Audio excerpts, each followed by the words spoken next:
ചങ്ങായിമാരെല്ലാവർക്കും സുഖല്ലേ? ഞാൻ ഇന്നൊരു ചാനൽ കണ്ടട്ടാ, ഷെയ്ഖിന ന്യൂസ് എന്ന് പറഞ്ഞൊരു ചാനൽ. ആ ചാനലിന്റെ അവതാരകൻ ജോർജി ജോസും ജോസ് ജോൺ മല്ലികശ്ശേരി എന്ന് പറഞ്ഞ രണ്ടാൾക്കാരും ഇസ്രായേലിന് വേണ്ടി ഘോരഘോരം വീരവാദം മുഴക്കുന്നുണ്ട്. ഈ ചാനലിന്റെ പ്രത്യേകത എന്താണെന്നറിയാം? ഈ ചാനലിൽ സംഘികൾ ക്രൈസ്തവരെ ആക്രമിച്ചാൽ ഇവരെ ക്രൈസ്തവരുടെ ഭാഗത്തുകൂടി സംഘികൾ ഇരുന്ന് തെറി വിളിക്കും. ഇനി നേരെ മറിച്ച് സംഘികൾ മുസ്ലിങ്ങളെയാണ് ആക്രമിച്ചെങ്കിൽ ഇവര് സംഘികളുടെ ഭാഗത്തുകൂടി മുസ്ലിങ്ങളെ തെറി വിളിക്കും. അതായത് പ്രത്യേകതരം ടീമാണ് ഇവര്. അതുകൊണ്ട് തന്നെ ഇസ്രായേൽ മുസ്ലിം രാജ്യമായ പലസ്തീനെ ആക്രമിക്കുന്നത് കൊണ്ട് ഇവർ ഇസ്രായേലിന്റെ ഭാഗത്തുകൂടി ഈ പലസ്തീനെ ഇരുന്ന് കുറ്റം പറയലാണ്. ഞാൻ എന്താണ് പറയാൻ വന്നതെന്ന് വെച്ച് കഴിഞ്ഞാൽ, ഇവരെ പോലെ സ്വന്തം കാര്യം സിന്ദാബാദ് എന്ന് പറഞ്ഞു നടക്കുന്ന വേറൊരു ക്രിസംഗി ചാനൽ ഞാൻ ഇതുവരെ കണ്ടിട്ടില്ല. നമുക്കെന്തായാലും ഈ രണ്ട് ക്രിസംഗി വാണങ്ങൾ ഇസ്രായേലിന് വേണ്ടി എന്തൊക്കെയാണ് തട്ടിവിടുന്നതെന്ന്, എന്തൊക്കെയാണ് വീരവാദം മുഴക്കുന്നതെന്ന് കേട്ടിട്ട് വന്നാലോ? ബാ. 2023 ഒക്ടോബർ 7 മനസാക്ഷിയുള്ള ആരെയും മരവിപ്പിക്കുന്ന ആ ഒരു ദിനം. അന്നാണ് ഹമാസ് എന്ന മനുഷ്യ പിശാചുക്കൾ ക്രൂര മൃഗങ്ങളെ പോലും ലജ്ജിപ്പിക്കുന്ന രീതിയിലുള്ള അതിഭയാനകമാം വിധത്തിലുള്ള ക്രൂരതകൾ, അതിക്രമങ്ങൾ, അക്രമങ്ങൾ ഇസ്രായേലിലെ സാധാരണക്കാരായിട്ടുള്ള കുട്ടികളും സ്ത്രീകളും വൃദ്ധരും ഉൾപ്പെടെ സാധാരണക്കാരായിട്ടുള്ള ജനങ്ങൾക്ക് നേരെ അഴിച്ചുവിട്ടത്. 2023 ഒക്ടോബർ 7 ഒരുപക്ഷെ ലോക ചരിത്രത്തിൽ ഒരു നിർണായക ഏടായി രേഖപ്പെടുത്താനുള്ള എല്ലാ സാധ്യതയുമുണ്ട്. അന്നാണ് വളരെ ചരിത്രപരമായിട്ടുള്ള ഒരു പോരാട്ടം ഇസ്രായേൽ ഇസ്ലാമിക ഭീകരതയ്ക്കെതിരെ ആരംഭിച്ച ആ ഒരു ദിനം. അതിനുശേഷം വലിയ രീതിയിലുള്ള പല പ്രക്ഷോഭങ്ങൾക്കും പല സോകോൾഡ് പാലസ്തീൻ ഐക്യദാർഢ്യങ്ങൾക്കും ഹമാസ് ഐക്യദാർഢ്യങ്ങൾക്കും ഒക്കെ ലോകത്തിലെ വിവിധ രാജ്യങ്ങൾ, എന്തിനേറെ പറയുന്നു നമ്മുടെ കൊച്ചു കേരളം വരെ സാക്ഷ്യം വഹിച്ചിട്ടുണ്ട്. വലിയ രീതിയിലുള്ള തിരിച്ചറിവുകൾ ഈ ഒക്ടോബർ 7 നമുക്ക് നൽകുന്നുണ്ട്. മാത്രമല്ല 2 വർഷം പിന്നിടുമ്പോൾ, ആ ക്രൂരതയ്ക്ക് 2 വർഷം പിന്നിടുമ്പോൾ ഒരുപക്ഷെ ഗാസയിൽ സമാധാനം സംജാതമായേക്കാം എന്നതിന്റെ ചില സൂചനകൾ കൂടി പുറത്തു വരുന്നുണ്ട്. ഡൊണാൾഡ് ട്രംപ് മുന്നോട്ട് വെച്ച ചില പ്രപ്പോസൽസ് ഹമാസ് അംഗീകരിക്കുന്നു. ബന്ദിമോചനത്തിലേക്കൊക്കെ കാര്യങ്ങൾ ഒരുപക്ഷെ നീങ്ങാനുള്ള സാധ്യതയുണ്ട്. പക്ഷേ എങ്കിൽ പോലും ആയുധം താഴെ വെക്കുമോ, ഈ ഭീകരർ ആയുധം താഴെ വെക്കുമോ എന്ന കാര്യത്തിൽ തീരുമാനമായിട്ടില്ല. തീർച്ചയായിട്ടും ആ ക്രൂരതയ്ക്ക് 2 ആണ്ട് പിന്നിടുമ്പോൾ ആ ക്രൂരതയ്ക്ക് ഇരയായി തീർന്നിട്ടുള്ള എല്ലാ സാധാരണക്കാർക്കും ഐക്യദാർഢ്യം അറിയിച്ചുകൊണ്ട്, ഇസ്ലാമിക ഭീകരതയ്ക്കെതിരെ പോരാട്ടം നടത്തുന്ന ഇസ്രായേലിന് ഐക്യദാർഢ്യം അറിയിച്ചുകൊണ്ട് ഈ ഒരു 4 മണി ചർച്ച ആരംഭിക്കുകയാണ്. ഇനി ഈ കോട്ടിട്ട അവതാരകൻ ഇസ്രായേലിനാണ് ഐക്യദാർഢ്യം പ്രഖ്യാപിച്ചത്. അപ്പം തന്നെ ഈ ചാനലിന്റെയും ഈ കോട്ടിട്ട അവതാരകന്റെയും മൈൻഡ് എന്താണെന്ന് ഏകദേശം നിങ്ങൾക്ക് മനസ്സിലായല്ല. ഇവൻ പറയുന്നത് കേട്ടില്ലേ, ഒക്ടോബർ 7 2023 ഒക്ടോബർ 7 ഹമാസിന്റെ ഭീകരർ ഇസ്രായേലിനെ ആക്രമിച്ചെന്ന്. ഇവന്റെ വർത്താനം കേട്ട എന്താ തോന്നുന്നു അറിയാം? ഒക്ടോബർ 7 മുന്നേ ഇസ്രായേലും പലസ്തീനും തമ്മിൽ യാതൊരു പ്രശ്നവും ഉണ്ടായില്ല. അതായത് ഇസ്രായേൽ പലസ്തീൻ ഒക്ടോബർ 7 മുന്നേ ഭയങ്കരമായിട്ട് സ്നേഹിച്ചിന്, സ്വന്തം സഹോദരനെ പോലെ സ്നേഹിച്ചെന്നാണ് ഈ വട്ടാവളിന്റെ വർത്താനം കേട്ടാ തോന്നുക. എന്റെ ചങ്ങായിയെ, കാലാകാലങ്ങളായിട്ട് ഇസ്രായേൽ പാവങ്ങളായ പലസ്തീനെ ആക്രമിച്ചുകൊണ്ടേയിരിക്കുന്നു. അതിന്റെ പേരിൽ ഒരുപാട് കുഞ്ഞുങ്ങളെയും ഒരുപാട് അമ്മമാരെയും ഒരുപാട് ഗർഭിണികളെയും കൊന്നൊടുക്കിയിട്ടുണ്ട്. അവരും പാവങ്ങൾ തന്നെയാണ്. നിനക്ക് ഒക്ടോബർ 7 മരിച്ചവർ മാത്രമേ പാവങ്ങളായിട്ട് തോന്നുള്ളൂ എങ്കിൽ നിന്റെ മനസ്സ് എത്രമാത്രം വികൃതമാണ് എന്റെ അവതാരക. നിനക്ക് ഇസ്രായേലിൽ മരിച്ച കുഞ്ഞുങ്ങളുടെ അമ്മമാരുടെ കണ്ണുനീര് മാത്രമേ കാണുന്നുള്ളൂ. അതിന്റെ 100 ഇരട്ടി, അതിന്റെ 100 മടങ്ങ് കുഞ്ഞുങ്ങൾ മരിച്ച പലസ്തീനിലെ അമ്മമാരുടെ കണ്ണുനീര് നീ കാണുന്നില്ലല്ലേ? നിന്റെ കണ്ണൊക്കെ അന്ധത ബാധിച്ചിട്ടുണ്ടല്ലോ, പുഴുത്ത് നാറിയിരിക്കുന്നു. പിന്നെ നീ അതിന്റെ അടക്കുണ്ടാക്കാൻ നോക്കുന്നുണ്ട്. ഏത് ലോകം മൊത്തം ഹമാസിനെയാണ് പിന്തുണക്കുന്നത്? വട്ടാവളിയ ലോകം മൊത്തം ഹമാസിനെയല്ല പിന്തുണക്കുന്നത്, പലസ്തീനെയാണ് പിന്തുണക്കുന്നത്, ഗസയെയാണ് പിന്തുണക്കുന്നത്. പക്ഷെ നിനക്കും നീ ഇഷ്ടപ്പെടുന്ന നെതന്യാഹുവിനെല്ലാം ഹമാസിന്റെ പേരും പറഞ്ഞിട്ട് ഈ പലസ്തീൻ ഇല്ലാതാക്കണം. അതിന് നിങ്ങൾക്ക് പലസ്തീനുള്ളവരെല്ലാം ഹമാസ് ആണെന്ന് വരുത്തി തീർക്കണം. അതായത് ഹമാസിന്റെ പേരും പറഞ്ഞിട്ട് നിങ്ങൾക്ക് പലസ്തീൻ ഇല്ലാതാക്കണം, വംശഹത്യ നടത്തണം. അത് മാത്രമാണ് നിങ്ങളുടെ ഉദ്ദേശം. വംശഹത്യ നടത്തേണ്ട കാര്യം പറയുമ്പോൾ നിനക്കൊക്കെ എന്ത് ഉത്സാഹമാണ് എന്റെ അവതാരക. ഇനി നമുക്ക് ജോസ് ജോൺ മല്ലികശ്ശേരി എന്ന് പറഞ്ഞ ശരിയായ ക്രിസംഗി എന്താണ് പറയുന്നത് കേട്ടിട്ട് വരാം.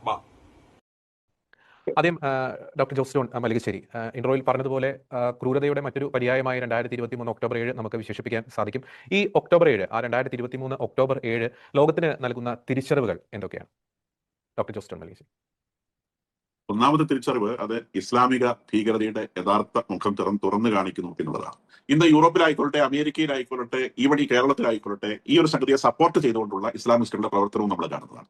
അതായത് ഇത് ഏതാനും ചില തീവ്രവാദികളുടെ പ്രവർത്തനം മാത്രമല്ല, ഈ ലോകം മുഴുവൻ ഇതിനു വേണ്ടി പ്രവർത്തിക്കാനും പ്രതിഷേധിക്കാനും ആരൊക്കെ ഇറങ്ങുന്നുണ്ടോ ആ ആരൊക്കെ ഇറങ്ങുന്നവരുടെ ഒക്കെ മനസ്സിലുള്ള സംഗതി തന്നെയാണിത്.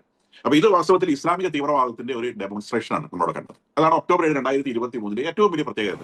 എനിക്ക് ഈ ചങ്ങായിനെ വർത്താനം കേൾക്കുമ്പോ എന്താ തോന്നുന്നറിയാം? ലോകത്തിലെ നമ്പർ 1 ക്രിസംഗി തീവ്രവാദിയാണ് ഇയാള് ലോകത്തിലുള്ള മൊത്തം മുസ്ലിങ്ങളെ തീവ്രവാദികളായിട്ടാ കാണുന്നത്. ആരായി കാണുന്നതെന്നറിയാം? ജൂതന്മാരെ ഇല്ലാതാക്കിയ ക്രിസംഗി തീവ്രവാദികളെ അനുകൂലിക്കുന്ന ഈ വേട്ടാവളിയെ. അതായത് ഇവൻ ഇപ്പൊ സപ്പോർട്ട് ചെയ്യുന്ന ജൂതന്മാരെ ഇല്ലാതാക്കാൻ ശ്രമിച്ചത് ഇവന്റെ മെന്റാലിറ്റിയുള്ള ക്രിസംഗി തീവ്രവാദികളാണ്. എന്നിട്ട് ഇപ്പൊ വന്നിട്ട് ജൂതന്മാർക്ക് വേണ്ടി മുതലക്കണ്ണീർ ഒഴുക്കുന്ന നാണവുമാനും ഇല്ലാത്ത നാറി. പിന്നെ എന്റെ ക്രിസംഗി ജോസെ, ഈ ലോകത്തിന്റെ മുന്നിൽ തുറന്നു കാണിക്കപ്പെടുന്നത് ഇസ്ലാമിക തീവ്രവാദമല്ല, നിന്റെ മനസ്സിലുള്ള മുസ്ലിം വിദ്വേഷവും മുസ്ലിം വിരുദ്ധതയാണ് തുറന്നു കാണിക്കപ്പെടുന്നത്. ഇനി ഇവന്റെ ഒരുപാട് വിദ്വേഷങ്ങൾ തുറന്നു കാണിക്കപ്പെടുന്നുണ്ട്. നമുക്കതൊക്കെ കണ്ടിട്ട് വരാം. അപ്പൊ രണ്ടാമതായി തെളിയിച്ചു വെക്കുന്നത് ഒരു കാരണവശാലും ഈ കൂട്ടരെ വിശ്വസിക്കാനാവുകയില്ല എന്നുള്ളതാണ്. അവർ അവരുടേതായ ചില ലക്ഷ്യങ്ങൾ, അവർക്ക് ലോകത്തു നിന്ന് ചില ആളുകളെ ഉന്മൂലനം ചെയ്യേണ്ടതുണ്ട്, അവർക്ക് അവരുടെ മതം വളർത്തേണ്ടതുണ്ട്, അവരുടെ മതത്തിൻ്റെത് മാത്രമായി ലോകം മാറ്റേണ്ടതുണ്ട്. ആ ഏക ലക്ഷ്യത്തിലേക്ക് നീങ്ങാൻ അവർ എന്ത് കടുകയും ചെയ്യും എന്നതിന്റെ സൂചനയാണിത്. ഇതൊരു യുദ്ധമോ അങ്ങനത്തെ കാര്യമൊന്നുമല്ല. ഇത് ഒരു വീട്ടിൽ കയറി കാണിച്ചൊരു വയലൻസ് ആണ്. യുദ്ധം ചെയ്യുന്ന പട്ടാളക്കാർ തമ്മിലാണ്, അത് പ്രഖ്യാപിച്ചിട്ട് ചെയ്യുന്ന കാര്യമാണ്. അപ്പം ഒരു പട്ടാളത്തോടോ ഒരു ഫോഴ്സിനോടോ അല്ല അവർ യുദ്ധം ചെയ്തത്. അവർ യുദ്ധം ചെയ്തത് വഴിയെ പോയ സാധാരണക്കാരോടാണ്, കുഞ്ഞുങ്ങളോടാണ്, സ്ത്രീകളോടാണ്, വൃദ്ധരോടാണ്, ആഘോഷങ്ങളിൽ പങ്കെടുത്തിരുന്ന സാധാരണ മനുഷ്യരോടാണ്. അവർ ഏറ്റുമുട്ടിയ ഒന്നും പട്ടാളക്കാരോടല്ല. അതായത് ഇവർ ശുദ്ധ ഭീരുക്കളാണ് എന്നുള്ളതിന്റെ ഒരു തെളിവ് കൂടി അവിടെയുണ്ട്. നിരായുധരായിട്ടുള്ള മനുഷ്യരെ ആക്രമിക്കുക വഴി അവർ തെളിയിച്ചത് അവർ വെറും ഭീരുക്കളാണ് എന്നുള്ളതാണ്. എന്റെ ക്രിസംഗി ജോസ് മല്ലികശ്ശേരി, നിങ്ങൾ ഈ പറഞ്ഞ കാര്യമുണ്ടല്ല, ഇസ്രായേലിന്റെ കാര്യത്തിൽ കറക്റ്റ് ആണ്. ഇസ്രായേൽ വെറും ഭീരുക്കളാണ്. ഭീരുക്കൾ എന്ന് പറഞ്ഞ ലോകത്തെ നമ്പർ 1 ഭീരുക്കളാണ് ഇസ്രായേൽ. ഞാനിപ്പോ പലസ്തീനെ ഇല്ലാതാക്കും, ഞാനിപ്പോ ഇറാനെ ഇല്ലാതാക്കും പറഞ്ഞിട്ട് വീരവാദം മുഴക്കിയിട്ട് നല്ല അടി ഇറാന്റെ അടുക്കുന്നല്ല തിരിച്ചു കിട്ടുമ്പോ പേടിച്ച തൂറി മൂത്രം വെച്ച നെതന്യാഹുവിന്റെ ചിത്രം ലോകം മൊത്തം കണ്ടതാണ്. നെതന്യാഹു എന്ന ഭീരുവിനെ ലോകം മൊത്തം കണ്ടതാണ്. പിന്നെ നിങ്ങൾ ഇപ്പൊ പറഞ്ഞാല് ചെറിയൊരു തിരുത്തുണ്ട്. ലോകത്തുള്ള മുസ്ലിങ്ങളെ അല്ല വിശ്വസിക്കാൻ കൊള്ളില്ലാത്തത്, നിന്നെപ്പോലത്തെ ക്രിസംഗിയിലെയാണ് ഒരു കുടിച്ച വെള്ളത്തിൽ പോലും വിശ്വസിക്കാൻ പാടില്ലാത്തത്. അതായത് തോളത്ത് കൈയിട്ട് നടത്താൻ പോലും കൊള്ളാത്ത ടീമാണ് ക്രിസംഗികളെന്ന് നിന്റെ വർത്താനത്തിലൂടെ ഈ ലോകത്തിന്റെ മുന്നിൽ നീ തെളിയിച്ചു കഴിഞ്ഞ്. ഇവൻ വിശ്വസിക്കാൻ കൊള്ളില്ലാത്തവനാണെന്ന് ഇനി ഇവൻ തെളിയിക്കുന്നുണ്ട്. അതും കൂടി നമുക്ക് കേട്ടിട്ട് വരാം. വാ. അപ്പൊ ഇയാൾ അണലിയുടെ തലയെ കുറിച്ചൊക്കെ പറയുന്നത് പാടില്ല. നിങ്ങൾ പതിയും കിടന്ന അവസരം വരുമ്പോൾ ചാടി എഴുന്നേറ്റ് കടിക്കും എന്നുള്ള വലിയ സൂചനയാണ് ഇത് ലോകത്തിന് നൽകുന്നതനുസരിച്ച്. ഇന്ന് ഈ പാമ്പിനെ പോറ്റി വളർത്തുന്ന ഓരോ യൂറോപ്യൻ രാജ്യങ്ങളും തിരിച്ചറിയേണ്ട കാര്യം, ഈ പാമ്പ് ഏത് നിമിഷവും അതിന് കരുത്തുണ്ടെങ്കിൽ അത് കടിച്ചിരിക്കും. അതിന്റെ സ്വഭാവമാണ് അന്ന് ഒക്ടോബർ 7, 2023 അത് ലോകത്തിന് മുഴുവൻ കാണിച്ചു കൊടുത്തത്. അത് യൂറോപ്പിലായിക്കൊള്ളട്ടെ, ഇസ്രായേലിലായിക്കൊള്ളട്ടെ, ഇന്ത്യയിലായിക്കൊള്ളട്ടെ, കേരളത്തിലായിക്കൊള്ളട്ടെ, ഈ പാമ്പിന്റെ പല്ലിന് ആവശ്യത്തിന് മൂർച്ച ലഭിച്ചാൽ അത് കടിച്ചിരിക്കും. അത് പതിങ്ങി കിടക്കുന്ന ഒരു സാധനമാണ്. അതാണ് ഒക്ടോബർ 2023 നൽകുന്ന ഏറ്റവും പ്രധാനപ്പെട്ട സൂചന എന്ന് ഞാൻ വിചാരിക്കുന്നു. അപ്പൊ ഇവര് ഒരുപാട് ഭീകര, ഇത് ഒരെണ്ണം മാത്രമൊന്നുമല്ല, ഹമാസ് എന്ന ഭീകര സംഘടന തുടങ്ങി വെച്ചതിന് ശേഷം അവർക്ക് കയ്യാളകളായി വന്നത് ആരൊക്കെയാണ്? ഹിസ്ബുള്ള എന്ന് പറയുന്ന ഭീകര സംഘടനയുണ്ട്, ഹൂത്തികളുണ്ട്, IS ഓഫ് ഇറാഖ് എന്ന് പറയുന്ന സാധനമുണ്ട്, ദെൻ ജിഹാദിസ്റ്റുകൾ ഓഫ് പാലസ്തീൻ എന്ന് പറയുന്ന സാധനമുണ്ട്, ഇനി സിറിയ എന്ന് പറയുന്ന രാജ്യമുണ്ട്. ഇതിനെല്ലാം കോർഡിനേറ്റ് ചെയ്തുകൊണ്ട് ഇറാൻ എന്ന് പറയുന്ന രാജ്യമുണ്ട്. ഇതിന്റെ എല്ലാം പുറകിൽ നിന്നുകൊണ്ട് സാമ്പത്തികമായിട്ട് സഹായിക്കുന്ന ഖത്തർ എന്ന് പറയുന്ന രാജ്യമുണ്ട്. അപ്പൊ ഇതൊരു ചെറിയ സ്ഥലത്ത് വരുന്ന കാര്യം, ഇവൻ പാകിസ്ഥാനിൽ നിന്ന് പോലും ഇതിനുള്ള സഹായങ്ങൾ ലഭിക്കുന്നുണ്ടായിരുന്നു എന്നുള്ളത് വസ്തുതയാണ്. The entire Islamic world was supporting Hamas. And ഇതിങ്ങനെ ഒരുപാട് വർഷങ്ങളിലൂടെ ഇവർ പ്ലാൻ ചെയ്തെടുത്ത് കൊണ്ടുവന്ന് 2023 ഒക്ടോബർ 7 വളരെ പ്ലാൻഡ് ആയിട്ട് കൾമിനേറ്റ് ചെയ്ത ഒരു സംഭവമാണ്. അതാണ് 2007 ഒക്ടോബർ 7, 2023 നമ്മളുടെ മുൻപിൽ വരച്ചു കാട്ടുന്ന ചിത്രം. ഇസ്ലാമിക ഭീകരത എന്താണ് എന്നാണ് ലോകത്തിൽ ഇത് വരച്ച് കാണിച്ചു കൊടുക്കുന്നത്. ഈ വീഡിയോ കാണുമ്പോൾ എനിക്ക് എന്താ തോന്നുന്നറിയാം, ഇവനെ പോലത്തെ ക്രിസംഗികൾ എത്രമാത്രം വലിയ ഭീകരവാദികളാന്നുള്ളത് വരച്ച് കാണിക്കുന്നു. ദൈവം നമുക്ക് വരച്ച് കാണിച്ചു തരുന്നു. ഇവനടങ്ങുന്ന ക്രിസംഗികളും സംഘികളും അടക്ക് പറയുന്നുണ്ട് പലസ്തീന്റെ പിന്നിൽ ആരുമില്ല, പലസ്തീനെ നമ്മൾ ഇപ്പൊ തീർക്കും, പലസ്തീന്റെ കയ്യിൽ ഒന്നുമില്ലാന്ന്. എന്നിട്ട് ഇവരെന്നാ പറഞ്ഞു, പലസ്തീന്റെ പിന്നിൽ ഹിസ്ബുള്ളയുണ്ട്, പലസ്തീന്റെ പിന്നിൽ ഹൂതികളുണ്ട്, പലസ്തീന്റെ പിന്നിൽ ഖത്തറുണ്ട്, പലസ്തീന്റെ പിന്നിൽ ലോകം മൊത്തം ഉണ്ടെന്ന്. അത്രമാത്രം ഇവര് പേടിച്ച്.